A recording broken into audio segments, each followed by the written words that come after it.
السلام علیکم۔ وراثت کے اندراج کے طریقہ کار کی ویڈیو کے بعد وراثت میں کس کا کتنا حصہ بنتا ہے، علماء دین سے مشورہ اور کتابوں کی اسٹڈی کے بعد اس ویڈیو کو بنایا جا رہا ہے تاکہ کوئی غلطی سرزد نہ ہو۔ پھر بھی انسان ہوں، کسی بھی غلطی کی صورت میں معذرت کرتا ہوں۔ ویڈیو دیکھنے سے پہلے تمام دوست جنہوں نے ابھی تک چینل کو سبسکرائب نہیں کیا وہ سب سے پہلے چینل کو سبسکرائب کر لیں اور گھنٹی کے بٹن کو بھی دبا دیں۔ وراثت کا شرعی تقسیم یہ بہت ایک اہم مسئلہ ہے اور بہت سارے لوگوں کو اس کے بارے میں معلومات نہیں ہیں اور لوگ اس کو جاننا چاہتے ہیں۔ اگر شوہر کی وفات ہو جائے اور اس کے بیٹے اور بیٹیاں بھی ہوں اور بیوی بھی ہو اور شوہر کے والدین بھی ہوں تو بیٹے کو 2 حصے اور بیٹی کو 1 حصہ اور بیوی کو 1/8 حصہ، جبکہ شوہر کے والد کو 1/6 حصہ اور شوہر کی والدہ کو بھی 1/6 حصہ آئے گا، اور یہ شرعی مسئلہ ہے اور تحقیق کے بعد بتایا جا رہا ہے۔ اسی طرح اگر شوہر کی ڈیتھ ہو جائے اور اس کی اولاد نہ ہو تو پھر بیوی کو 1/4 حصہ آئے گا اور شوہر کی والدہ کو 1/3 حصہ آئے گا، اور جبکہ شوہر کے والد کو 1/6 حصہ آئے گا، اور باقی جو مال بچ جائے گا وہ شوہر کے بہن بھائیوں میں تقسیم ہو جائے گا یا قریبی رشتہ داروں میں تقسیم ہو جائے گا۔ اسی طرح اگر شوہر کی وفات ہو جائے اور شوہر کی 4 بیویاں ہوں مگر اولاد کسی میں سے بھی نہ ہو تو 4 بیویوں کو 1/4 حصہ آئے گا، کیونکہ اولاد نہیں ہے۔ اگر اولاد ہوتی تو پھر بیویوں کو 1/8 حصہ آتا، اور جو باقی شوہر کا مال بچ جائے گا تو اگر شوہر کے والدین زندہ ہیں تو 1/6 حصہ ان کی طرف چلا جائے گا، نہیں تو قریبی رشتہ داروں میں وہ حصہ تقسیم ہو جائے گا۔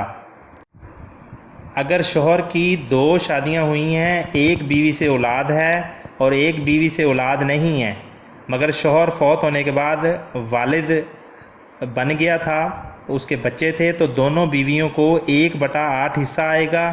باقی بیٹوں کو 2 حصے اور بیٹیوں کو 1 حصہ آئے گا، اور اگر شوہر کے والدین زندہ ہیں تو 1/6 حصہ والدین کی طرف جائے گا، اور اگر کچھ مال بچ گیا تو باقی قریبی رشتہ داروں میں جائے گا۔ اگر بیوی کی وفات ہو جاتی ہے تو بیوی کی جائیداد میں سے شوہر کو 1/4 حصہ جائے گا، اور اگر بیوی کے بیٹے ہیں تو 2 حصے بیٹوں کو اور 1 حصہ بیٹی کو، اور باقی بیوی کے اگر والدین ہیں تو 1/6 حصہ ان کو جائے گا۔ اسی طرح سے اگر صرف ایک بیٹی ہے اور شوہر کی والد کی ڈیتھ ہو گئی ہے تو بیٹی کو آدھا حصہ ملے گا، اور بیٹی کی والدہ کو جو کہ شوہر کی بیوی ہوگی اس کو 1/8 حصہ ملے گا، اور باقی شوہر کے اگر والدین زندہ ہیں تو 1/6 حصہ ان کو جائے گا۔ دادا کی وفات کی صورت میں بیٹوں اور بیٹیوں کو حصہ جائے گا، اور اگر دادا کا کوئی ایسا بیٹا جو دادا سے پہلے فوت ہو گیا ہے تو وہ حصہ اس کے پوتے پوتیوں کو تقسیم ہو جائے گا، اور اگر پوتے پوتیوں کے والد زندہ ہے تو وہ حصہ والد کو ہی جائے گا، اور وہ والد کے ذریعے کل کو پوتے پوتیوں کو مل سکتا ہے یا بیٹے بیٹیوں کو مل سکتا ہے۔ اسی طرح اگر دادی فوت ہو جاتی ہے تو دادی کا جو حصہ ہے زمین کا، اگر اس کا شوہر زندہ ہے تو 1/4 حصہ اس کے شوہر کو ملے گا، باقی اس کی اولاد کو، بیٹوں کو 2 حصے، بیٹیوں کو 1 حصہ، اور اگر بیٹے یا بیٹیوں میں سے کوئی فوت ہو گیا تو ان کے بچوں کو جو پوتے پوتیاں ان کو حصہ مل رہا ہوگا۔ اور اگر دادی کی والدہ زندہ ہیں تو ان کو بھی 1/6 حصہ جا رہا ہوگا۔ شریعت نے تمام چیزیں مکمل بیان کر دی ہیں۔ اگر صرف ایک بیٹا اور ایک بیٹی ہے اور اس کے والدہ فوت ہو چکے ہیں تو 2 حصے بیٹے کو، 1 حصہ بیٹی کو، اور اگر شوہر کی جائیداد ہے تو شوہر کے والدین زندہ ہیں تو 1/6 حصہ والدین کو بھی چلا جائے گا، اور اگر والدین نہیں زندہ تو سارا حصہ جو بیٹے بیٹیوں کو تقسیم ہو جائے، اور اگر شوہر کی بیوی زندہ ہے تو شوہر کی بیوی کو بھی 1/8 حصہ مل رہا ہوگا۔ یہ سب حصہ جات وصیت یا جو قرضہ ہے اس کو اتارنے کے بعد تقسیم ہوگا۔ اگر 2 بیٹیاں ہیں تو 2 بیٹیوں کی صورت میں 2/3 حصہ جو ہے بیٹیوں کو مل جائے گا۔ باقی اگر بیٹیوں کی والدہ زندہ ہے تو ان کو 1/8 حصہ ملے گا، اور اگر شوہر کے والدین زندہ ہیں تو 1/6 حصہ ان کو بھی مل جائے گا، اور اگر شوہر کے بہن بھائی زندہ ہیں تو حصہ کچھ ان کی طرف بھی تقسیم ہو جائے گا، کیونکہ وہ قریبی رشتہ دار ہیں،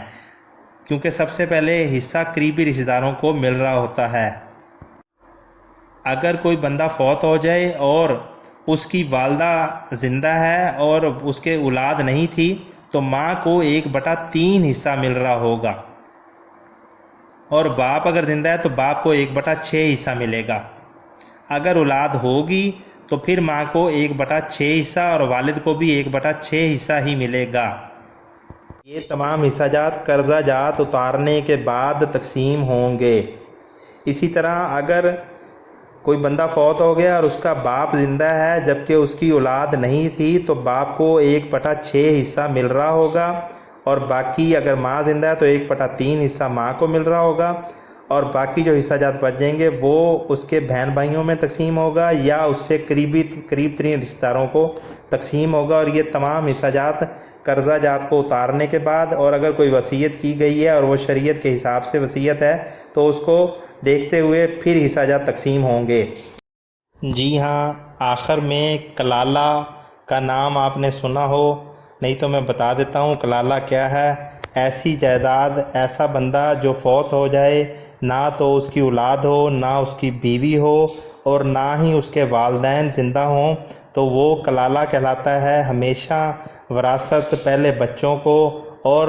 والدین کو جا رہی ہوتی ہے، اور اگر یہ دونوں زندہ نہ ہوں تو اس صورت میں وہ انسان یا وہ وراثت وہ کلالہ کہلاتی ہے۔ تو ایسی صورت میں ایسی جائیداد اس کے بعد جو قریب ترین رشتہ دار ہوں گے،